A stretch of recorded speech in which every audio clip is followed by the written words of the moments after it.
Madame, Monsieur, bonjour. Merci d'être avec nous dans ce nouveau numéro d'LSA Direct, l'émission d'actualité du soir d'Algérie. C'est le 5e numéro et c'est surtout pour moi l'occasion d'accueillir enfin ma première invitée. Jusque-là, des hommes se sont succédés là à cette place.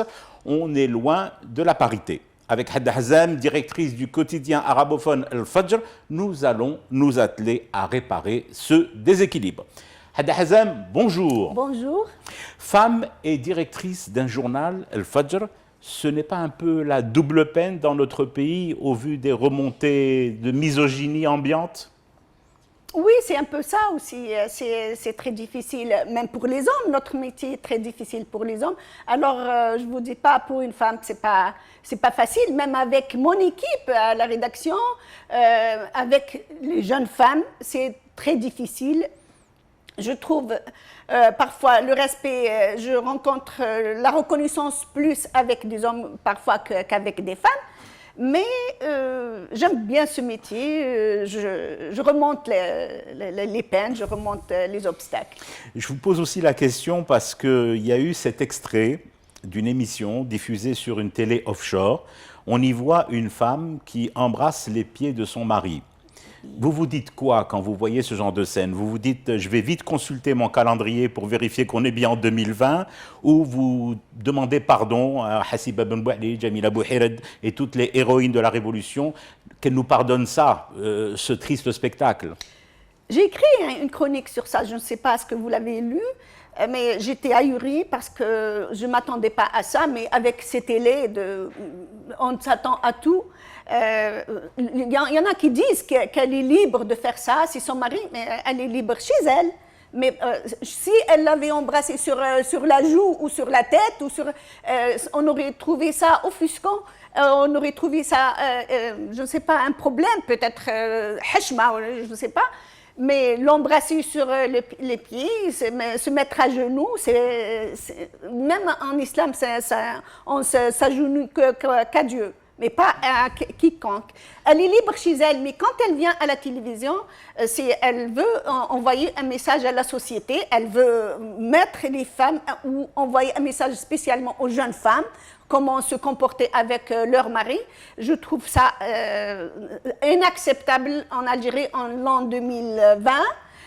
On a déjà le problème de Corona, on n'a pas envie d'avoir encore d'autres problèmes parce que c'est malheureux. L'Algérienne a lutté pour l'indépendance du pays, elle a lutté pour avoir ses droits à l'égalité, je ne dirais pas à l'égalité avec les hommes dans certaines tâches, mais elle a arraché une société plus ou moins elle a arraché ses droits avec beaucoup de luttes dures et sur une longue durée.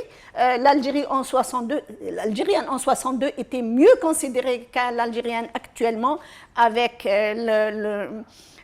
l'islamisme, avec la montée des islamistes, du radicalisme et des médias qui encouragent ça, je trouve ça offusquant. C'est pour ça qu'en fait j'avais établi dans ma question le parallèle avec ces héroïnes de la guerre de libération, les images que nous avons gardées et qui sont toujours visibles sur le net, sur la toile, de ces femmes algériennes libres qui ont amené à la liberté et à l'indépendance de ce pays. Les jeunes générations des années 60 qui ont assumé pleinement, que ce soit à l'école, à l'université.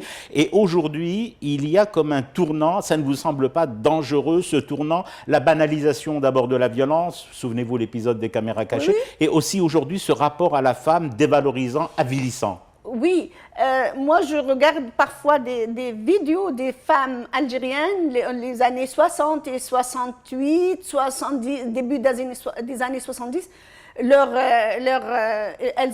avaient mis la barre très haut. Elles avaient un autre projet de société.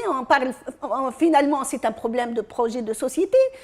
On n'a pas su choisir la société qu'on veut en Algérie, on a lutté pour, comme je l'avais dit, pour notre indépendance, mais on n'a pas fait rien fait sur le plan intellectuel et culturel. On est en train de régresser d'année en année. Et malheureusement, c'est les médias qui prennent la liberté d'expression qui sont en train de tirer la société et la femme vers le bas. Mais justement, à propos de médias, peut-on pratiquer le journalisme comme dans les années 90, comme un engagement total, ce que vous avez fait à cette époque-là? La presse écrite a-t-elle opéré sa mue, sa transformation? Certains, par exemple, accusent la presse, notamment privée, de s'être embourgeoisée au détriment des règles du métier. Votre avis? Oui, il y en a un peu de ça, mais je pense qu'on est perdu avec la concurrence des réseaux sociaux, avec la concurrence des télévisions, de la presse sur le net. Avec tout ça, c'est une concurrence quotidienne à la seconde près parfois, parce que nous, si on récolte maintenant l'information, on va la mettre à la disposition du lecteur 12 heures après ou 24 heures après. On est très en retard. C'est pour ça qu'il faut marcher sur les deux pieds, et la presse papier et les réseaux la numérisation des journaux. De l'information. Le problème, je pense, pour moi, ce que je suis en train de le réfléchir, de le penser, qu'il faut aller vers les enquêtes approfondies, faire écrire des penseurs, des contributions, des reportages. Des reportages et des contributions qui vont justement mettre les problèmes qu'on est en train de vivre, les problèmes de la société, les problèmes économiques et tous les problèmes qu'on est en train de vivre, de les mettre, de les débattre, parce que les réseaux, c'est l'information, mais le reste, la réflexion, c'est plus sage, ça demande du temps. Et je pense qu'il faut aller vers ça. Justement, où en est aujourd'hui Al-Fajr? Je rappelle que votre journal a traversé des zones de haute turbulence. Du temps de la Isaba, il a été privé de publicité publique, mis en situation d'asphyxie financière. Oui. Tout le monde se rappelle votre grève de la faim en réaction à ce que vous aviez qualifié à l'époque de hogra et d'injustice. Oui. Aujourd'hui, tout ça, c'est du passé? Oui, c'est du passé, mais ça reste, il y a toujours des séquelles, elles sont là, sur le plan financier, sur le plan organisation de la rédaction. J'ai perdu beaucoup d'éléments des journalistes. On roule avec le minimum. On est à 16 pages, puisque avec les problèmes de Corona et le confinement, on n'arrive pas à honorer les 24 pages. Je suis toujours privée, je ne publie pas encore, je ne tire pas à l'est et à l'ouest. C'est un projet qui tarde parce que, vu le corona, on a été encore privé une autre fois des annonces et des ressources financières. Je suis toujours endettée envers des journalistes qui sont partis. Je suis en train de régler des problèmes financiers et en même temps, j'essaye de surmonter la pente et d'améliorer le journal, mais avec très peu de moyens. Mais je pense que le problème est général actuellement, je fais avec. Ceci au plan du journalisme. Des détenus d'opinion ont été libérés. D'autres sont encore derrière les barreaux. Et puisque nous parlions de journalisme, et derrière ces barreaux, il y a aussi un confrère, Khaled Dararni. Oui. Vous le vivez comment? Je le vis très mal. Khaled, c'est mon ami, c'est quelqu'un que j'adore. J'ai assisté à plusieurs reprises avec lui sur la chaîne Radio M. C'est quelqu'un de professionnel. Je ne sais pas qu'est-ce qu'on lui reproche au juste, parce que je ne discute pas ce qu'a dit la justice, les raisons de son inculpation, mais je le vis très mal et j'espère que la justice fasse son travail et le libérer dans les plus brefs délais, parce qu'on peut pas, on n'a rien à voir avec un journaliste à la prison, ça fait mal et ça envoie une image très négative par rapport à l'Algérie actuelle, à la nouvelle Algérie que le président veut construire avec tous les Algériens. Il a dit que l'Algérie a besoin de tous ses enfants et Khaled est un de ses enfants enfants de cette Algérie. À qui il faut lui rendre justice. À propos du président, ben là ça tombe bien, le président Tebboune, dans sa dernière interview accordée à un quotidien français, L'Opinion, promet d'autres mesures d'apaisement. Alors, selon vous, Hadda, ce serait quoi le meilleur signal à envoyer à la société et à l'opinion de manière plus générale? Je pense, c'est clair, les prisonniers d'opinion ou les prisonniers du Hirak n'ont pas à être en prison. Il a commencé à le faire avec Karim Tabou, Samir Belharbi. Pourquoi il ne continue pas? Même aujourd'hui, j'ai écrit sur le cas de Ali Rdiri. Il y a des gens qui sont en prison, je ne sais pas pourquoi. Il faut qu'il... C'est un héritage très lourd qu'il a hérité et il faut qu'il s'en débarrasse. Voilà. Dans la même interview, le président de la République dit ceci: « Je ne m'éterniserai pas au pouvoir ». Est-ce que c'est un vœu, selon vous, un vœu sincère, ou alors ça vous fait penser à ce fameux discours, un discours devenu culte du président Bouteflika, à partir de Sétif, rappelez-vous, où il avait dit « Tab Djenenna, il est temps de passer le flambeau ». Je pense que c'est un vœu sincère. Je pense que, d'ailleurs, moi je trouve qu'il est courageux, qu'il est resté encore président avec tous les problèmes qui lui ont tombé sur les bras, le corona, le prix du pétrole qui a chuté, et tous les problèmes qu'il a hérités du passé. Je pense que 5 ans suffiraient largement pour lui. Vu son âge, dans 5 ans, il aura 80 ans et l'Algérie nouvelle qu'on veut construire et qu'il veut mettre sur pied a besoin d'un jeune qui a de l'expérience, qui peut continuer, mais il faut qu'il mette, lui, les balises de cette Algérie. Mais justement, à propos de jeunesse, le Hirak, parasité par les islamistes, c'est un fantasme ou c'est un argument du pouvoir pour freiner la contestation, ou alors c'est une réalité? Je pense que c'est une réalité parce que moi-même, je l'ai vécu sur mon corps. Le 3e vendredi du Hirak, j'étais coincée par un groupe d'islamistes qui m'ont maltraitée. Prise à partie, carrément. Prise à partie, ils m'ont insultée parce que je suis l'Adout l'Islam, je suis Adout. En tant que femme ou en tant que directrice d'un journal? Par rapport à mes écrits, mes interventions sur les plateaux de télévision, et j'étais même insultée par des femmes qui ne portaient pas le hijab, et j'étais sauvée par justement mon confrère Khaled Dran qui m'a fait sortir de... Dont on parlait à l'instant. Oui. Et il m'a fait sortir de cette... J'étais vraiment entourée par des barbus qui allaient me lyncher. Ben, ça enclenche... J'ai écrit ça sur mon Facebook à l'époque. Mon journal était encore... ne sortait pas.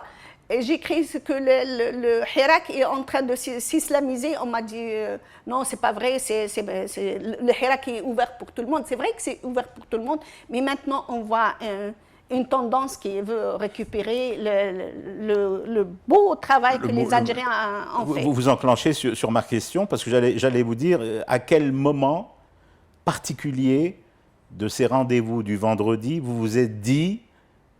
Hadda s'est dit, il y a un truc qui cloche dans ces rassemblements. C'est le 3e vendredi, je l'ai mal vécu, j'en souffre encore. Des procès d'anciens responsables et d'oligarques se tiennent en ce moment. Certains ont été condamnés. L'opinion a surtout retenu des sommes astronomiques d'argent public volé aux contribuables. Il faut quoi, selon vous, à l'avenir? Je rappelle que vous êtes chroniqueuse, que vous tenez une chronique lue, et beaucoup lue. Oui. Selon vous, qu'est-ce qu'il faut à l'avenir pour éviter ces scénarios de délapidation de l'argent public? Dit plus simplement, sommes-nous désormais complètement à l'abri de ce genre de hold-up? Je ne pense pas qu'on est à l'abri des hold-up. Je pense qu'il faut mettre des paramètres. Il faut mettre, je ne sais pas, واش نسميها Allez-y, vous pouvez le dire en arabe. مجلس المحاسبة. La Cour des comptes. La Cour des comptes, il faut qu'elle fasse son travail parce que à l'époque, Bouteflika, il est venu, il était acharné contre tout le monde, contre tout ce qu'ils l'ont jugé à l'époque. Il a bloqué tout et surtout la Cour des comptes ne faisait pas son travail. Il faut aussi, il faut savoir choisir les responsables et les contrôles. Il faut mettre On n'y est pas encore aujourd'hui. Je pense qu'on est encore loin. Je ne sais pas, cette époque, la période de Tebboune, on ne peut pas la juger encore, vu les problèmes qui sont venus, le corona. Notamment la Covid-19. Oui, mais il faut que ça soit une référence pour tout le monde et que la société mette des garde-fous contre tout ça. Je vous sens très insistante sur cette question des garde-fous à plusieurs reprises. Vous avez employé les termes de balises, garde-fous. En fait, votre angoisse serait que se reproduise le schéma des 20 ou 22 années où nous avons vécu tous les excès finalement, l'ère Bouteflika. Si on se laisse faire, cette fois-ci, c'est de notre faute, parce qu'avant, il faut que la justice soit vraiment indépendante pour juger ça, parce qu'avant, il y a des gens, il y a des responsables, il y a des citoyens qui alertaient la justice, mais qui ne faisaient pas son travail, ils ne faisaient pas des enquêtes contre ça. Et beaucoup qui ont alerté la justice ou qui ont porté plainte étaient eux-mêmes mis en prison. Oui. Et ça, c'est ça le problème. La justice, il faut mettre une vraie justice, des véritables juges. C'est la justice qui va nous protéger et puis aussi la société civile qu'il faut justement soit vraiment opérationnel en place au service de l'État, du pays et des entreprises en général, parce qu'on a vécu avec Ouyahia une dilapidation des deniers publics par ordre avec des lois de la République. Oui. Bon, nous resterons sur le travail de la justice par rapport aux personnes de manière particulière mais à ce propos, d'ex-premier ministre, puisque vous en parliez à l'instant, d'ex-ministres, des notables d'avant le 22 février qui aujourd'hui pleurent, implorent le pardon, la mansuétude ou sombrent carrément dans la dépression, parfois dans la maladie. Ça suscite quoi chez vous, en vous? Est-ce que c'est un sentiment, vous dites, c'est un sentiment de revanche populaire? Ou alors vous avez un regard froid de journaliste qui se dit la justice doit aller jusqu'au bout? Ou alors une compassion humaine malgré tout? Un peu une compassion humaine, juste un petit peu, parce que vu le mal qu'ils ont fait au pays et aux Algériens, c'est immense. Et à aucun moment ils ont pensé à l'avenir, parce qu'on ne sait pas que l'avenir, ce qu'il nous cache, ce qu'il nous réserve. Ils auraient pu dire non à Bouteflika, parce que pour moi le premier responsable c'est l'elle, c'est pas Ouyahia, c'est pas tous les autres. Le premier responsable c'est Bouteflika, c'est lui le président qu'il fallait. Moi je suis contre ce qu'il a dit Tebboune, que Bouteflika ne sera pas présenté à la justice. Au moins, symboliquement, il faut le juger. Vous souhaitez que l'ancien président soit... Je l'ai écrit parce que c'est lui le premier responsable, c'est lui qui a laissé se faire, c'est lui qui s'est vengé à travers ces gens de l'Algérie. En même temps, des responsables, comme vous dites, auraient pu aussi dire non, avoir recours à ce terme qui nous semble tellement rébarbatif et pourtant qui devrait faire partie de la culture d'un pays, celui de la démission, par exemple. Dire non, oser dire non. Dire non, oui, ils auraient pu dire non. Mais ils ont laissé faire, ils ont cru que l'Algérie va continuer comme ça, va rester coincée entre les mains de la Saba, et ils ont profité plus qu'il en faut. Moi, je n'ai rien à foutre avec un Ouyahia en prison ou un Aslel, mais je veux que l'Algérie, l'argent des Algériens soit récupéré. Le président a promis de récupérer l'argent volé, mais il faut qu'il fasse. je n'ai rien à foutre, ils rendent l'argent, ils vont mourir chez eux. Surtout qu'on n'invente rien. Je rappelle, Hadda Hazem, que des sociétés de notre continent, le continent africain, il y a eu des processus de recouvrement de souveraineté. Je cite par exemple l'Afrique du Sud avec Nelson Mandela. Oui. Et rien n'a pu se faire sans d'abord vider, crever un abcès. Oui. Vous pensez que l'Algérie a besoin de cette sorte de catharsis, de guérison? Il faut d'abord que la justice aille jusqu'au bout du processus. Oui, la justice, il faut qu'elle aille jusqu'au bout. D'ailleurs, on a un cumul de la mémoire des années 90, des problèmes du terrorisme. Cet abcès n'a pas été crevé parce qu'on a fait la mosalha sur le mal des gens qui n'ont jamais pardonné. Parce que les terroristes n'ont jamais dit pardon, n'ont jamais demandé un pardon. Actuellement, la même chose par rapport au problème Fessed avec que l'époque de Bouteflika a causé à l'Algérie. Il faut qu'ils rendent l'argent des Algériens et reconnaître leurs torts. Parce qu'ils sont pas, s'ils sont en prison, ils sont pas, c'est pas, mais c'est leur faute. C'est les torts commis. C'est leur tort qui a. Vous parliez d'islamisme. La résurgence de figures, qu'elles soient sur la toile ou qu'elles soient des figures connues par leur, entre guillemets, militantisme et qui étaient plus du terrorisme, qui reviennent un peu sur le devant de la scène, qui ont même été parfois brandis dans les vendredis du Hirak comme étant des figures héroïques. Ça vous a choqué ? Bien sûr, j'ai vu un des vendredis du Hirak parce que moi je suis arrêtée de sortir tous les vendredis depuis 5 juillet 2019 parce que j'ai vu des carrés islamistes qui crient que Ben Talha tunadi mouchkoun qtel ouladi, des islamistes. Le Kituki qui revient en force. Oui, qui revient en force. Ils croient, maintenant, ils veulent faire en sorte que le Hirak c'est eux et que leur combat leur a apporté un résultat et ils veulent donner au Hirak marquer de leur empreinte à eux. Le saut islamiste, alors que c'est faux. Le Hirak, c'était toute l'Algérie.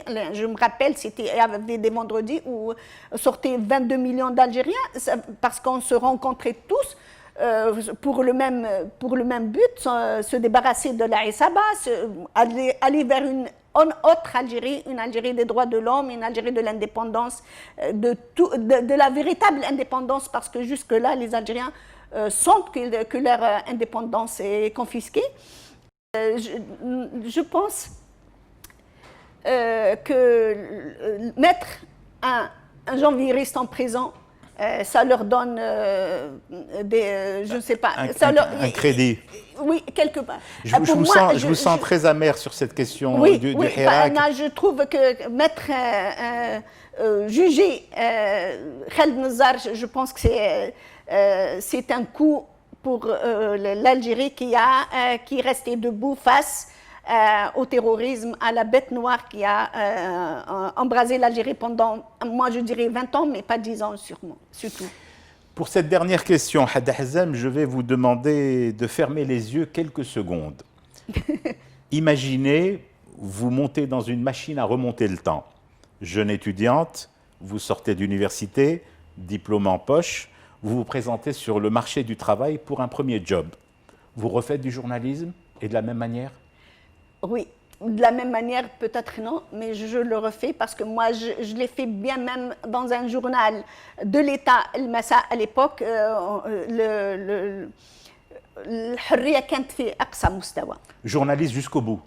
Jusqu'au bout. Je ne regrette rien, je le vis tous les jours avec un grand plaisir, malgré les obstacles, malgré les problèmes que j'ai vécus pendant toute cette période.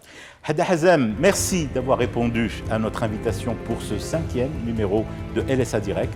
Bon vent à l'équipe d'Al Fajr. Merci beaucoup à vous. Merci de m'avoir invité. Amis téléspectatrices et téléspectateurs, merci pour votre fidélité. Je vous donne rendez-vous dimanche prochain à 10h dans l'émission Où il faut être. En attendant, restez en mode vigilance. Le virus rôde toujours ne lui facilitons pas la tâche. Adoptons tout le temps, partout, les gestes barrières.